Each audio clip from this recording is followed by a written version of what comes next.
I don't know. I've never seen the show. So in this video, I'm going to watch every single episode of the show to see if it really is as good as everyone says it is. So let's just get straight into it. Episode 1, Pilot, starts with an intro sequence of what we can assume is meant to be an in-universe TV show or YouTube video or whatever, with this teeth presenter guy with some music in the background. The music slaps ass, I won't lie. We meet Pomni, who's the protagonist of the entire show. She's a real-life human who's now been trapped inside of this digital world. She put on a VR and she's trying to take the VR off. She can't. She's trapped in here and she can't remember anything about her past life. We meet this cast of wacky characters that are also in this situation. They have the exact same story behind them, just they have been in this world for so long they're used to it. And we're also introducing this teeth guy called Kane. He gives Pomni a quick tour. He's like the presenter of this entire show, and he's this wacky, glitchy character and gives me Bill Cipher from Gravity Falls vibes, but mixed with that presenter guy from Mario Party 8. You know the guy I'm talking about, right? Like, it looks like this guy. He looks like very close. They look like they could be cousins. He even sounds like him. Welcome to the Star Carnival! Welcome to the Amazing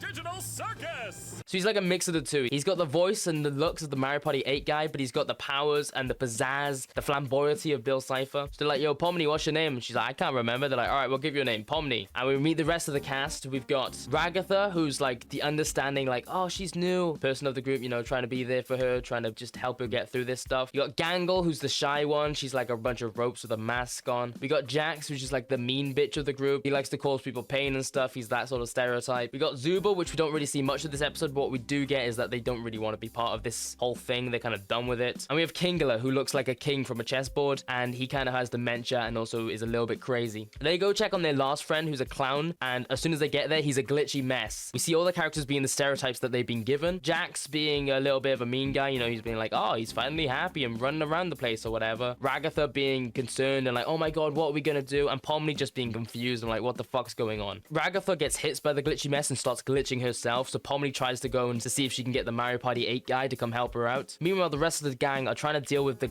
Gloink Queen, I think you pronounce it. I don't fucking know. He's a big snake slug guy. It's not too important. We just see the characters being the stereotypical selves that they've been given. And then the glitch guy comes down and just beats the fucking shit out of this slug. And we hear the Dream cosplayer say that, oh my god, our clown friend's been abstracted, giving a name to the glitchiness effect that they have. We catch up with Pomni and we see that she tried to run through the exit door that was inside of the main area, just trying to leave the place. But the exit door is just more exit doors, and then a room with a computer and a VR headset. And then through that exit door is a white void. We cut back to the teeth boy who's just having some food and he's like, oh shit, they're in the void, I need to go save her. And he just teleports her in and teleports her out. He's like God in this place basically. He then just fixes the glitchiness effect that the other girl has, and he takes the big glitchy monster and chucks him into a little hole where there's a bunch of other glitchy monsters, implying this has happened multiple times and multiple people have glitched out. And he's just like, oh, good adventure boys. And everyone starts discussing things. They're like, oh, this was a good adventure and all that. And it has a slow pan on Pomni as she's realizing this is her life now and she's stuck in here and whatever. The music's very good throughout this, and I'm sure it will be throughout the entirety of the show. But the show's very meta to an extent where it feels a little bit too much, I won't lie. It has loads of glitchy jokes, and for example, one of the things in the episode is the teeth guy's talking about a product, and then it has a little ad show up as if it's an in-world product towards the TV show. Yes!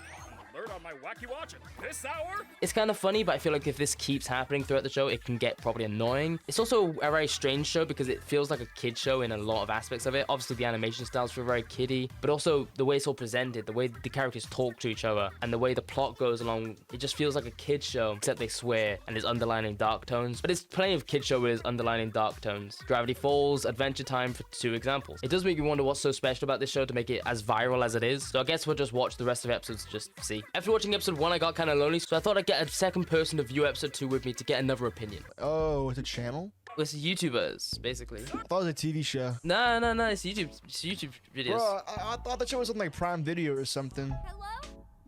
They love doing glitch effects. You'll see loads of that, I'm sure. I was about to say you're lagging.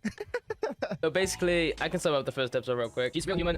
She's well, she's not trying to real life. And humans, but sitting in Teeth guy, is he a real human? I don't think so. I mean, that whole like YouTube channel animates this though. That's pretty impressive, I will say. If I was a kid, this should be banging. I don't get it. Yeah, I don't get why it's so popular yet, to be honest with you. I can get kids liking it, but I know that there's a lot of porn and shit about this. Porn? Like people in the show? draw it. Violence. Oh, bro, he likes violence, bro. Yeah, see, you get it, you get it. They all have stereotypes. Got you. Gotcha. Oh, his arms are not long enough. The arms aren't short enough to shift the gear. Yeah, nah, I like that. I think there's lots of personality to this, which is cool. Oh yeah, right. Okay, see, that's kind of funny. You know what I mean? Like, oh shit. Okay. You love this show. I don't like the cringe. I don't like this cringe factor right here. I like the crocodiles. Okay, the crocodiles are the best part. I got that from I got that vibe from episode 1. There was some jokes in it which was funny, but there's so much just dialogue that's kind of awkward and weird, just like kids show type shit. I blame you for this. Like all of this, I don't care about that much. Like when the crocodiles are doing their thing, you just like the bro. crocodiles, right? You just like the crocodiles. What happened to the crocodile? He went out of bounds. Oh, this is a game. I think only the main cast of characters are real people. Everyone else is just characters. Bro, imagine seeing yourself. That's kind of wild, actually. Oh no, she's out of bounds. What's her name? Circus. Yeah. This is deep and meta. What am I? That's crazy. How'd you do that? I don't know. I have no idea. where are the other crocodiles? This is deep. You missed This this is actually fucking deep. group. Always seems to miss the big loopy monsters. I think if this vibe was given to all the NPCs, it'd make the show better. What do you mean? So like the funny shit we just saw, if that was the real people had that vibe and all the NPCs were like a kid show, then it would feel more like a kid show with real people that have been put into it like they don't want to be here. But Right. instead it feels like the real people are the NPCs because they're talking like fucking kids characters. That's true. Yeah, exactly. Yeah, word. It does just feel like that's what I mean. That's what it does feel like a kid show. It just feels like a fucking kid show. I think I'm a grown man at this point. Almost there, at least. I couldn't see myself You're sitting not a down, grown man. turning on the TV and going, new episode of Digital Circus just came out. Let's put that shit on. Now, don't get me wrong, I'll watch Spider-Man when that comes out, but that's different. That's 100% different. Bro's depressed. Are you still sad? What's wrong, bitch? What's got you down, huh? Bro, wait! She's spitting facts. Hold on, go back. You still care about your buddies up there, don't you? Word. Slug my balls. I was gonna say that. No way. Shut the fuck up. I was gonna say that. I was going to say that.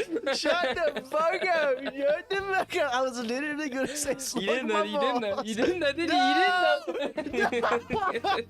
No. I'm so unbelievably disappointed right now. He wanted to kill him. Death and violence in the next adventure.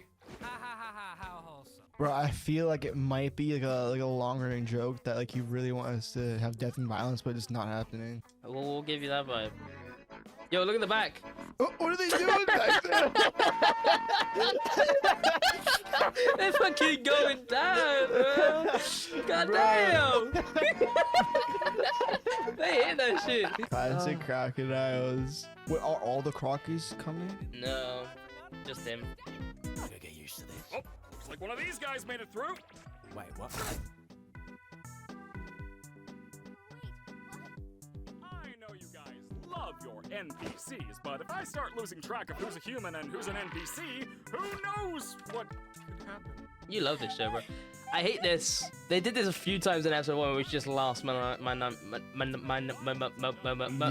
the laugh is weird, but that's just I like that like little twist at the end. That's wild as fuck, dude. That's sad as shit, actually. I mean, he's just an NPC. He'll just get rebooted back into the world, just forgetting everything. But then you set up the picture and, well, Boring. I know, right? We got time for one more? No, fuck that shit. Fuck this show. This show sucks, actually. This show's actually ass as shit. What do you think? What do you think of that? I rated it 5.2. We're back to solo mode now, so make sure you subscribe because I'm kind of lonely. Episode 3, The Mystery of Mildenhall Manor. The episode starts with the gang all getting along now. They're all interacting of how when they hold their breath, they have different abilities that show up or something. And then the thief guy pops up, he's like, yo, let's get on the adventure. It's a horror adventure this time. Pomni and Kingler instantly get split up from the rest of the group inside of this haunted mansion. We cut back to the thief boy and he's wondering why Zubul isn't going on all these adventures that he's making for them. She wasn't in the first or the second adventure. So he's like, yo, why? And he tries to give her therapy on it all. He's like, yo, what's wrong? You can talk to me. And she's like, yo, your adventure's just kind of ass. And he freaks out, and then she changes the topic, and then he just starts giving the therapy again. We cut back to Pomni and Kingler, and they see a creepy monster. And to be fair, the monster is kind of creepy. It's like a kid's show kind of creepy, but it's still kind of creepy. I think if I was a young kid, this would scare me. You know, I'd see this and go, ooh, I'm gonna hide behind the sofa. They start developing the mystery through different mixtapes, and we hear that there was a hunter that was hunting down these monsters, and he died and he got sent to hell. And Kingler shoots the monsters in the face, and then the mixtape goes, and now you've killed the monsters, I can take over your body. I'm gonna drag you down to hell so I can take your body bodies and come back to the real world, and they get dragged down to hell. We catch up with the other gang, and we see that they took the pacifist route for this adventure. They basically just hung out with the ghost and had tea with them, and they're like, yo, our adventure's done, but we have to wait for the other two now. The sexy lady ghost that they're with definitely has Rule 34. If they do, I'm showing it on screen now. Honestly, I was gonna try and like blur it individually so you would like hide the nipples or penises or anything like that, but it is just insanely graphic. You don't want to see it, or if you do, you know, find it yourself, you bitch. We see Pomni and Kingler back in hell. It's not really much of like a fiery landscape, more of just more haunted tunnels. And Kingler has this moment where he says, during darkness, I can remember my past life. And he tells his story of how his wife was inside the digital circus with him. And we hear that she abstracted, like the clown in the first episode. So presumably the teeth guy got rid of her. Pomni gets sad that it's once they get out of here, Kingler's not going to remember any of this because he's going to go back to his forgetful self. And during this scene, it's really kind of cringe the way she acts. You're just gonna go back to being crazy. You're not gonna remember any of this, are you? It's literally like a, oh, you're gonna forget, aren't you? Like, bro, shut the fuck up. It's a kid show, I know, but if you ever told a fan that it's a kid show, they'd freak out, so I don't know how to feel. Anyway, we cut back to Zubul and the teeth guy, and she's giving him therapy now, and he's like, I don't know if my adventures are good enough. Oh, everyone's done with their adventure. Let's bring them all back, and that's how the episode ends. There wasn't anything too crazy to happen in this episode. It just felt like another weekly adventure in this kid show. Still, I don't get why it's so hyped up. Don't get me wrong, it's not a bad kid show, like I keep saying. It definitely does have deeper lore to it. Like, every single episode, it hints at other things that have happened in the past, and what everything means and story. It's literally Matt Pat's wet dream. It's such a shame he retired now. Let's see if anything interesting happens in episode 4. Episode 4, minimum wage. This episode's adventure is just they get a minimum wage job today. The dream stand is the store manager and gets really into this role. Obviously the purple guy is just not into this at all. He loves violence and drama and shit. This is just too boring for him. He's that stereotypical. We know that by now. We see Pomni's on the cash register getting in orders. They're basically at like a McDonald's, and we see the 3 crocodiles from episode 2 come in. And Pomni's like, oh my god, it's these guys. But obviously they don't remember her because they're NPCs and they got wiped in that episode. So she has a little like, oh my god, this is crazy. You know, freak out moment. A classic Pomni special.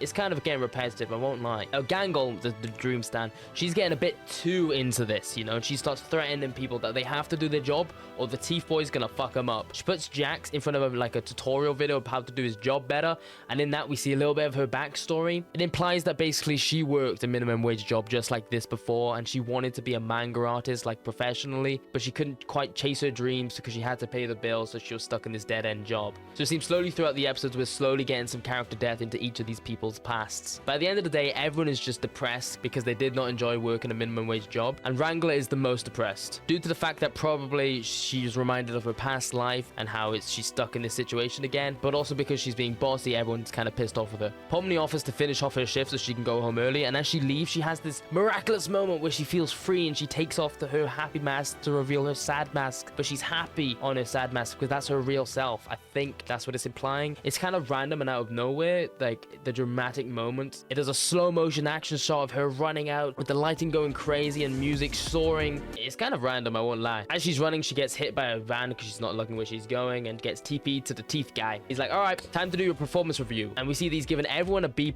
except for Kingler. For some reason, Kingler's got an A+ and he's just riding a bull. We didn't see him at all on this adventure, so presumably he's just been riding a bull this entire time. And then that's the end of the episode. Now, if you've never seen the show and you watch this review, it kind of feels like nothing major has really happened. And that's because it hasn't. I don't want to reiterate myself each time, but it does just feel like a kid show of just an episodic adventures that they're having. And that's how it's kind of structured as well in the show purposefully. It's like, today's adventure is this. It does that on purpose. It feels like a kid show. And while it has some funny moments and the animation is very, very good and some of the voice acting is really good in this, I still don't quite get the hype. Episode 5, Untitled. We start the episode with them coming back from an off-screen adventure. They're all still bitching out they don't like the adventures that the teeth guy puts them on. So he's like, all right, fuck it. We're going to do your suggestion box adventures quick fire time this time. So they just go through a bunch of different adventures in this episode that they've all suggested. The first adventure we see is basically Jax's adventure where he just wanted to go hunting. They quickly vote out this one because it just involves shooting things and they're not down to clown with that. The second one is also Jax's suggestion where he wanted to make Pomni the president. And then he comes in with a fucking bomb to fucking suicide bomb this place and they have to put the bomb out. Now during the first 5 minutes of this episode, it's already funnier than any of the other episodes combined. Kingler's probably one of the only funny characters throughout the show, and in here he's having some funny lines.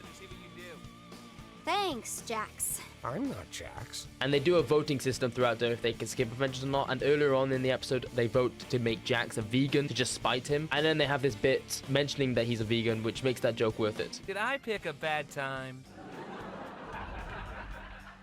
His acting is phenomenal.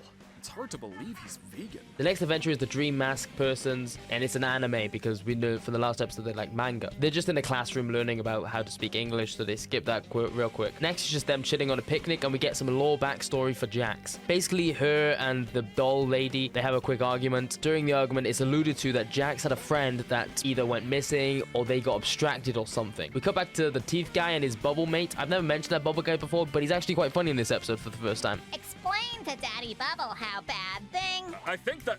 Don't say that. He's been in most of the episodes before. He's just sort of the Teeth guy's side character that doesn't really add much. But in this episode, he actually makes some funny jokes. Teeth Boy's kind of bored of this adventure because it's just them sitting down talking. So he does a quick intermission. It's literally just a minute of the episode, which is just an intermission of just animated sequences with these characters. During one of the sequences, we see Jax run up to a door and try to unlock it, and it has a crossed out face on it. Presumably this was his friend, and it's the same doors that they had inside of their rooms where they all lived with their faces on. So presumably this is his friend's old door. It's crossed out because he's gone now. We're getting some more lore. Quite interesting. We're actually getting something from these episodes more than just kids show week by week adventure. We cut back to a new adventure, and it's a noir style detective bar scene. We get some backstory on their characters before they came into this digital circus world. We hear that Zumba was a bartender and a tattoo artist. Pomni worked at a supermarket and then became a YouTuber for a little bit, but wasn't very successful at it. And Ragatha worked at a family farm and had a really bad relationship with her parents. I'll be real, I'm not too interested in the characters that much, to be honest with you, but we're actually getting some development, some lore stuff in these episodes, and some funny jokes. So far this has been the best episode of the show. Episode 1, this is like a pilot episode, it's literally the name of the title, so I kind of give that a pass. But the other 3 in between this one and the first one was just a base-by-base story adventure. Didn't really have much aspects of jokes, which I found that funny, or lore stuff that Matt Pat can break down once he comes out of retirement. We then meet Disappearing Guy, who's the best character in this entire show so far. He just comes in and disappears. That's his whole shtick. He's a funny guy. Heath gets bored of this whole noir detective situation because yet again they're just talking, so he teleports them to a baseball game where they're facing the bizarro versions of themselves. Disappearing Guy's back and he sings the national anthem. He gets like 2 words in and then disappears. That's his whole shtick. During the game, when they're on the benches, they have these emotional moments with each other, trying to have deep conversations with each other. All the talking and stuff, it doesn't really work for me. I don't know what about it is. I think it's just reminds me too much of a kid's show, the way they talk and the way the scripts are written. But to sum up basically what happens, Pomni's starting to actually like Jax now, even though he's a bit of a dick. She's starting to find some of the things she does funny. But Ragatha is seeing this and getting jealous of it. And that's basically how the episode ends. It's just them scrapping for a little bit with some shitty jokes in between. And the episode ends with a shot of an NPC inside of the digital circus world. And as we know, the NPCs aren't allowed to enter the digital circus world because the teeth guy might forget who's an NPC and who's not. Overall, this is probably the best episode we've seen so far of this show. The jokes were quite funny. The lore stuff was in it. I didn't really care about it, but it was there. And it actually had an ending which I was kind of interested to see what would happen next episode. Episode 6, they all get guns. The episode starts with them still not wanting to do Kane's adventures. And he's distracted with this showcase that he's doing in this episode, so he's not really paying attention to them too much. But everyone keeps arguing with each other, and he's like, all right, guys, you guys sort this out.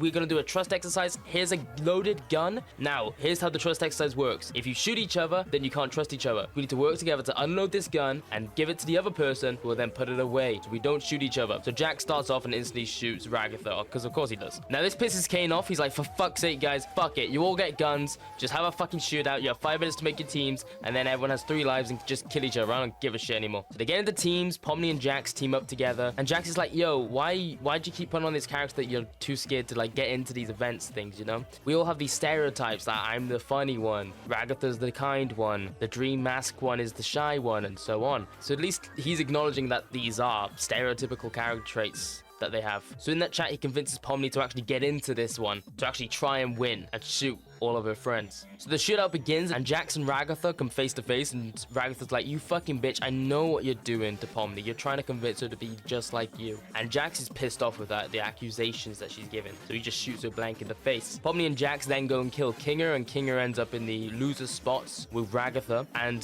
Ragatha's all depressed, and Kinger just, you know, helps her out. She's like, I think I tried too hard to make everyone like me, and I tried too much to try and make everyone feel safe here and welcome. And he's like, you'll be alright. He's a nice guy. guy once he's in a dark room, and this is a dark room. After some gun warfare, we see Jax yet again look at this door of his, what can only be assumed is dead friend. And after they win, Pomni's like, oh, we did it, well done. And Jax is just not having it. It seems like something's clicked in him. So presumably he's looked at the door, remembered he can't get too close to people because then he'll lose them and then he'll be sad. So he stops being friendly with Pomni, and this pisses them off, and they have a little scrap. Fucking boring. Let's get to the fucking award ceremony. So it's award ceremony time. Everyone's coming in, but we get fucking distracted again by Jax going and having a realistic panic attack in the toilet. Luckily, we have disappearing guy making a little cameo in this episode. Anyways, it's time for the everyone's favorite character award, and it goes to some guy called Ming, which is a callback to the beginning of the episode, a little joke. Not too funny, whatever. Episode ends. This episode was probably my second favorite. It's not great, don't get me wrong. This show is okay. It's mediocre, maybe a little bit better. The animation's very good. The jokes aren't too funny. The writing's kind of just childish boring. I don't really care too much about it. When I watched this episode live because it just came out as of recording, and it had over 700,000 live viewers at one point. So this shit is still popping to this day. 700,000 people watching a YouTube video live as it comes out. It's crazy. So to answer the question, no. I don't think this show is overrated. I can see the appeal to kids and younger teenagers, the characters and how they're colorful and bright, and his actual jokes intertwined into actual lore and stuff. People love lore, people love FNAF, kids love FNAF. They love that, they eat that shit up for breakfast. But the older fan base, I don't get that shit. Now some people like younger kids stuff, and that's okay. I like Spider-Man, for example, but that's peak. But the type of fans that make hentai of this kids cartoon show, and there's a lot of them, I don't think that's okay. I think that's weird as fuck. So to conclude, no, it's not overrated for the younger audience, but if anyone's 30 years old and saying this is the best show ever, get a life. Subscribe.